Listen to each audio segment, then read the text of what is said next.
Right now at 6 victims of the Kingston coal ash spill and their families speaking out in front of TVA. It has been more than a decade since a dike failed at the Kingston fossil plant there in Roane County. More than 1 billion gallons of fly ash poured across some 300 acres and into the nearby Emery River. Now, fly ash is a byproduct of coal combustion. This disaster also set off a flurry of legal action, claims, counterclaims, and a billion-dollar cleanup process. About 30 workers who took part in that cleanup have died, and more than 200 have become ill. Issues believed to be from the environmental hazards. WATE 6 on your side anchor Gabriella Pagan is at a listening session and rally for those workers. So, Gabby, obviously an emotional time for so many families. I mean, to say the least, Kristen, and as you mentioned, that rally was outside in Market Square. It was a moment of solidarity. Then they came inside for TVA's board listening session that has wrapped up within the last hour.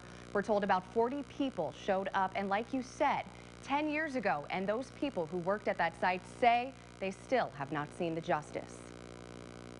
Why did they not give them protective wear for breathing? Dressed in black as a sign of solidarity, in their words, to mourn the dead and fight for the living. Dozens of survivors speaking out at TVA's quarterly listening session. Why did they go to all the trouble to lie to these people? We're people of the Tennessee Valley. We live here.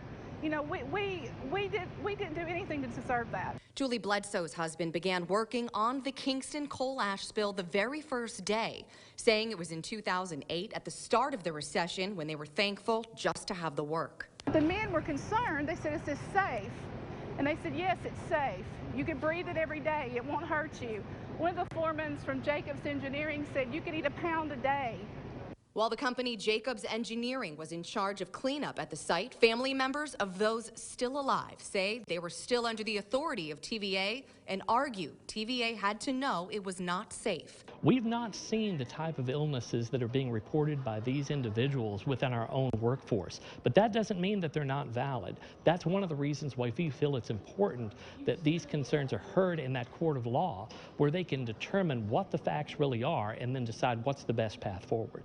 You know, we should have been warned. He should have been warned. He went down there to earn a living. He didn't go down there to be sick and come out with a disease that there's no cure for. Jane Clark's husband was also at the site working on day one. Just dismissed them after they poisoned them in that ash. Clark's husband eventually ended up in the hospital with congestive heart failure and a rare form of blood cancer. I would like to know why, and I will ask that to the last day of my life. I want to know why they did this to these people. Now, both Bledsoe and Clark's husbands were present at today's session, but they could not speak on camera due to pending litigation. It is important to note that TVA is not a party in this lawsuit. Reporting live in Knoxville, Gabriella Pagan, WATE 6 on your side.